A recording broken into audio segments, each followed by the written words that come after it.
Печати со појаснување дека се во сопственост на Република Северна Македонија се удираат на патните исправи на сите македонски граѓани кои поминуваат границата. Станува збор за привремена мерка се додека не започне издавање на новите пасоши на кои ќе стои уставното име на државата некаде кон крајот на годинава. Во меѓувреме Министерството за надворешни работи потврди дека ги информирало Обединетите нации и сите држави во светот дека стапил во сила договорот со Грција, односно дека започнала примената на новото име на државата. Република Северна Македонија согласно обврските од конечната спогодба ги достави трите вербални ноти. Вербална нота од постојаната мисија до протоколот на Обединетите нации. Вербална нота од постојаната мисија до земјите членки и земјите наблюдувачи на Обединетите нации.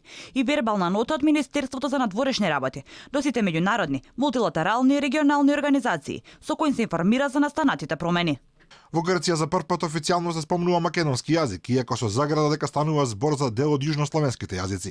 Грчкото Министерство за заштита на граѓаните објави оглас за пополнување на 302 работни места во Националната агенција за разузнавање, а во делот за преведување, толкување и сослушување вработува 56 лица со познавање на англиски, француски, германски, шпански, италијански, арапски, бугарски, еврејски, руски, турски и како што пишува во огласот македонски и јужнословенски јазик.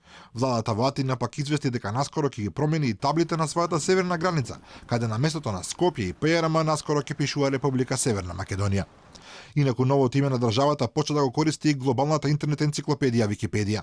Во информациите за земјава на Википедија на повеќе други светски јазици веќе е наведено дека новото име на државата е Република Северна Македонија, со образложение дека тоа е направено со договорот од Преспа.